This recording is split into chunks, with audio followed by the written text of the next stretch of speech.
आम आदमी पार्टी ने राघव चड्ढा को राज्यसभा में से डिप्टी लीडर के पोस्ट पे से हटा दिया। पार्टी ने सेक्रेटरीट को लेटर लिखा, अशोक मित्तल को नया डिप्टी लीडर बनाओ और स्पीकिंग टाइम राघव चड्ढा को मत दो, कम कर दो। बड़ा शॉकिंग था यार। रीजन पार्टी इवेंट्स में कम नजर आ रहे थे, प्रेस कॉन्फ्रेंसेस मिस हो रही थी और केजरीवाल के डिस्चार्ज पे कोई भी स्ट्रॉन्ग पब्लिक रिएक्शन नहीं दिया राघव चड्ढा ने। बता दिया है सर, किस ग्राउंड पर लेकिन हटाया जा रहा है? राज्यसभा सेक्रेटरीट को बता दिया गया। जाने दीजिए मुझे। सर क्या, अरे भाई घर पे लोग बैठे हैं, हटा दिया गया है सर, समय भी हटा दिया गया है सर, समय भी हटा दिया गया उनका। राज्यसभा सेक्रेटरीट को जो पार्टी का निर्णय था उससे अवगत करा। सर क्या समय को लेकर कुछ बात हुई है सर? बता तो रहा हूँ आपको। मुझे जब जब पार्लियामेंट में बोलने का मौका मिलता है मैं जनता के मुद्दे उठाता हूँ और शायद ऐसे टॉपिक्स उठाता हूँ जिसे आमतौर पर संसद में नहीं उठाया जाता है। लेकिन क्या जनता के मुद्दे उठाना, पब्लिक इश्यूज पे बात करना कोई अपराध है? क्या मैंने कोई गुनाह कर दिया, कोई गलती कर दी? Have I done something wrong?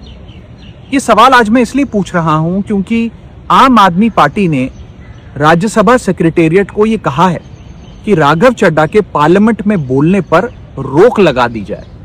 जी हां, आम आदमी पार्टी ने पार्लियामेंट को यह सूचित किया है कि राघव चड्ढा को पार्लियामेंट में बोलने का मौका ना दिया जाए। अब भला कोई मेरे बोलने पर रोक क्यों लगाना चाहेगा? मैं तो जब बात करता हूं देश के आम आदमी की बात करता हूं। एयरपोर्ट पर मिल रहे महंगे खाने की बात रखी, जोमैटो ब्लिंकिट के डिलीवरी राइडर्स की प्रॉब्लम रखी, खाने में मिलावट का मुद्दा उठाया, टोल प्लाजा लूट से लेकर बैंक चार्जेस लूट की बात करी, यहां तक कि मिडिल क्लास पे टैक्स के बोझ से लेकर कंटेंट क्रिएटर्स पर स्ट्राइक क्यों करी जाती है, टेलीकॉम कंपनियां कैसे 12 महीने में 13 बार हमसे रिचार्ज कराती हैं, डेटा रोल ओवर नहीं देती हैं, रिचार्ज खत्म होने के बाद इनकमिंग रोक देती है। तमाम इश्यूज मैंने सदन में उठाए और ये मुद्दे उठाने के बाद देश के आम आदमी का तो फायदा हुआ, लेकिन इससे आम आदमी पार्टी का क्या नुकसान हुआ?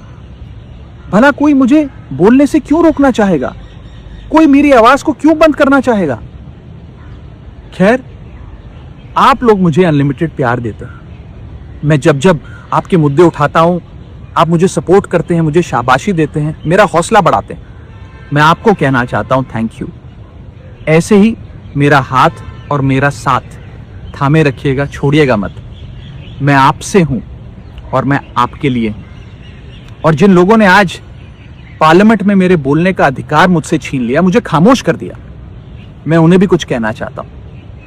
मेरी खामोशी को मेरी हार मत समझ लेना। मेरी खामोशी को मेरी हार मत समझ लेना। मैं वो दरिया हूं जो वक्त आने पर सैलाब बनता है। जय हिंद।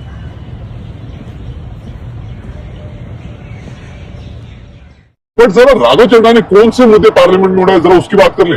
नंबर 1 पे आता है एयरपोर्ट फूड। 100 रुपए का पानी का बोतल, 250 की चाय उन्होंने पार्लियामेंट में उठाया। रिजल्ट क्या हुआ उसका? गवर्नमेंट ने उड़ान यात्री कैफे लॉन्च किया। अब चाय कितने में मिलती है पता है आपको? सिर्फ 10 रुपए में एयरपोर्ट पे। Number 2, 28 day recharge scam. आपका 299 का प्लान 28 दिन चलता है, 30 दिन नहीं।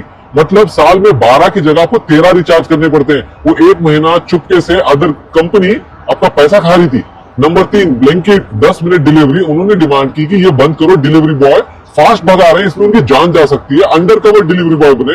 एक राइडर को लंच पे बुलाया, उसने 28 डिलीवरीज में सिर्फ 763 रुपए कमाए थे।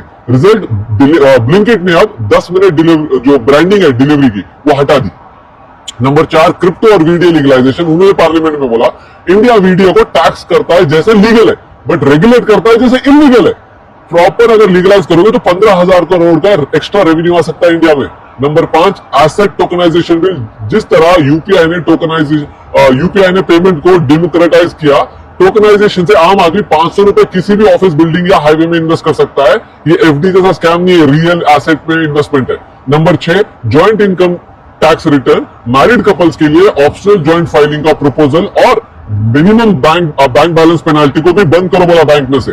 Number 7, juice fruit juice scam. जो बॉटल पे जूस लिखा है वो अक्सर सिर्फ शुगर सिरप बेचते हैं। उन्होंने स्ट्रिक्ट लेबलिंग लॉज की डिमांड की ताकि लोग मिसलीड ना हो पाए। 8, सरपंच पति प्रॉब्लम। औरत जीतती है इलेक्शन बट चलाता कौन है? उसका पति। 9, menstrual hygiene. 10, paternity leave. 11, high fares. Air travel middle class के पहुंच से बाहर जा रहा है। गरीब इंसान एयर ट्रैवल अफोर्ड नहीं कर पा रहा। 12, राइट टू रिकॉल। अगर एमपी और एमएलए काम नहीं करे तो पब्लिक उसे टर्म से पहले हटा सकती है। ये बहुत बड़ा बोल्ड स्टेटमेंट है क्योंकि खुद वो एमपी है।